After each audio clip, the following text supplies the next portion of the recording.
Indonesia pernah memiliki kerajaan-kerajaan yang disegani oleh dunia. Beberapa di antaranya bahkan memiliki wilayah kekuasaan yang mencapai negeri tetangga. Kali ini Abang Bacot akan membahas kerajaan-kerajaan terbesar di Indonesia. Nonton sampai akhir agar tidak gagal paham sobatku. Jangan lupa like dan subscribe, karena masih banyak video menarik lainnya. 1. Kerajaan Majapahit. Kerajaan Majapahit adalah salah satu kerajaan Nusantara terbesar dan terkuat dalam sejarah kita. Didirikan pada tahun 1293 oleh Raden Wijaya. Kerajaan ini mencapai puncak kejayaannya pada masa pemerintahan Hayam Wuruk antara tahun 1350 sampai tahun 1389 dengan Mahapati Gajah Mada yang terkenal dengan Sumpah Palapanya. Kerajaan Majapahit merupakan kerajaan Hindu-Buddha terakhir di Nusantara. 2. Kerajaan Kutai. Kerajaan Kutai dikenal sebagai kerajaan Hindu tertua di Nusantara dan menjadi cikal bakal kelahiran kerajaan-kerajaan lainnya. Kerajaan ini berdiri sejak abad ke-4 Masehi dan terletak di hulu Sungai Mahakam. Sebagai kerajaan yang bercorak Hindu, Kutai Martadipura ini banyak dipengaruhi oleh kebudayaan India.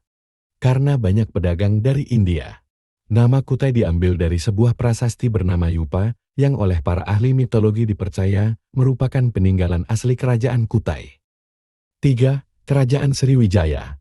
Kerajaan Sriwijaya berdiri sekitar abad ke-7. Mereka merupakan salah satu kerajaan sampai ke negeri tetangga.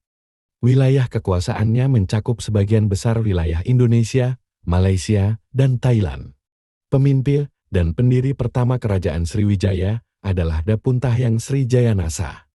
Ia menaklukkan daerah-daerah strategis untuk perdagangan, seperti Sumatera bagian selatan, Bangka, Belting, Lampung bahkan sampai ke Jawa. 4. Kerajaan Kediri. Kerajaan Kediri disebut juga dengan Da atau Panjalu adalah sebuah kerajaan Hindu-Buddha yang terdapat di Jawa Timur. Antara tahun 1042 sampai tahun 1222 merupakan salah satu kerajaan hasil pembelahan yang juga didirikan Airlangga. Salah satu aspek yang terkenal dari kerajaan Kediri adalah karya sastra yang dihasilkan, terutama dalam bentuk kakawin yang sangat penting dan bermutu tinggi. Bahkan masa pemerintahan kerajaan Kediri adalah sebagai zaman keemasan Jawa kuno. 5. Kerajaan Singasari. Saat dipimpin oleh Kartanegara pada abad ke-12, dikenal sebagai salah satu kerajaan yang kuat pada masanya. Singasari namanya begitu banyak disegani Kubilaihan seorang kaisar Mongol. Dari kelima kerajaan di atas, Majapahit dan Sriwijaya bisa dikatakan sebagai dua kerajaan terbesar di Indonesia sepanjang sejarah. Kerajaan ini didirikan oleh Ken Arok, seorang mantan pengawal yang berhasil merebut kekuasaan dari kerajaan Kediri. Kerajaan ini memiliki sistem pemerintahan yang maju dan demokratis.